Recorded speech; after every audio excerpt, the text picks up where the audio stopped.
কোরআন যদি আল্লাহর বাণী হয় তাহলে আয়াত কেন রহিত হয়, কেন হুকুমের পরিবর্তন হয়, এবং কোরআনের হুকুম যে পরিবর্তন হয়, আয়াত রহিত হয়, একথাও আল্লাহ তাআলা কোরআনের মধ্যে বলেছেন। সূরা বাকারা আয়াত নাম্বার 6। আল্লাহ রাব্বুল আলামিন বলছেন, মা নানসাখ মিন আয়াতিন আও নুনসিহা নাআতি বিখাইরিম মিনহা আও মিসলিহা। আমি যখন কোনো আয়াতের হুকুম পাল্টে দিই বা রহিত করি, ভুলিয়ে দিই, তাহলে আমি কি করি?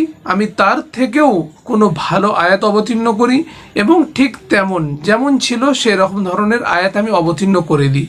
আল্লাহ রাব্বুল আলামিন যে হুকুম পাল্টান, এটা কিন্তু অনেকের জানতে ইচ্ছা করে যে আল্লাহ যদি সমস্ত কিছুই জানেন তাহলে হুকুমটা পাল্টাচ্ছে কেন? এই হুকুম পাল্টে যাওয়াটাই হচ্ছে আল্লাহ তাআলার বাণী।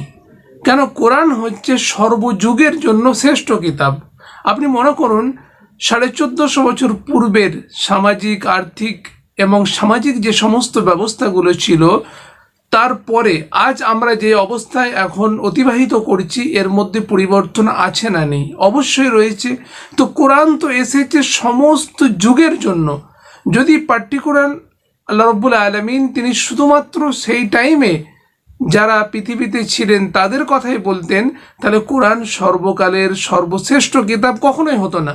কেন? এখন সামাজিক অবস্থা পাল্টেছে, এখন আর্থিক অবস্থা পাল্টেছে।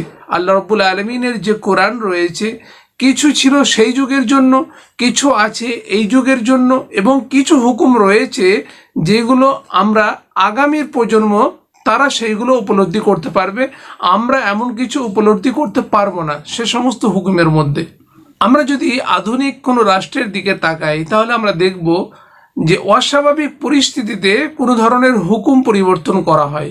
যেমন মনে করুন, আমাদের সামনে এসেছিল কোভিডের টাইমে যে মাছ বাজারে মাছ বিক্রি করা যেত না, মার্কেটে মানুষ যেতে পারতো না, তাদের জন্য কি করা হতো? একটা বড় গ্রাউন্ডে মার্কেট বসানো হতো।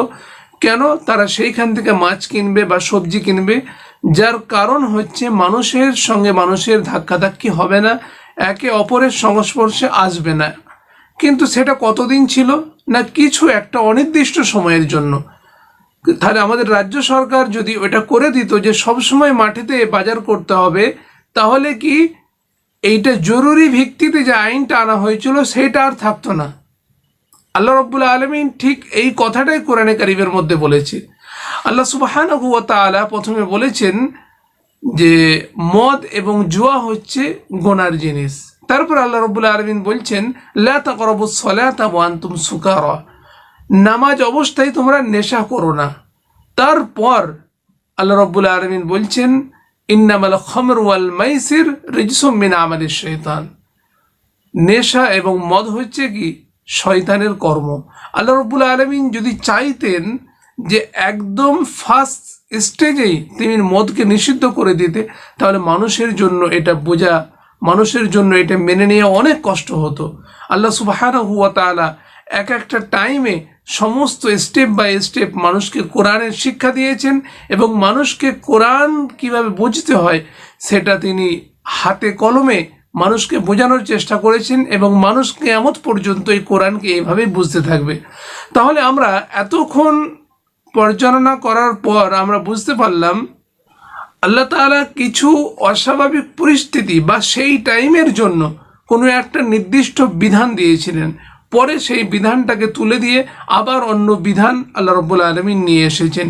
যেমন আমরা কোনো কোর্টেও দেখতে পারি, কোনো আসামিকে যখন ধরা হয় তখন তার একটা হুকুম হয়, যখন আবার কোনো তার মধ্যে সমস্যা দেখা যায় তার হুকুমটা আরও কড়া হয়ে যায়। এটাই হচ্ছে ব্যাপার। আল্লাহ রাব্বুল আলামিন এই জিনিসটাই ঠিক কোরআনের মধ্যে দিয়েছেন। যদি 1400 বছর পূর্বের সামাজিক এবং আর্থিক ব্যবস্থাকে রেখে আল্লাহ রাব্বুল আলামিন কথা বলতেন বা কোরআন অবতীর্ণ করতেন, আমরা বর্তমান টাইমে সেই হুকুমের সঙ্গে এই হুকুম মেলাতে পারতাম না, এবং আগামীতে যে প্রজন্ম আসবে তারাও ঠিক কোরআনকে বুঝে উঠতে পারবে না।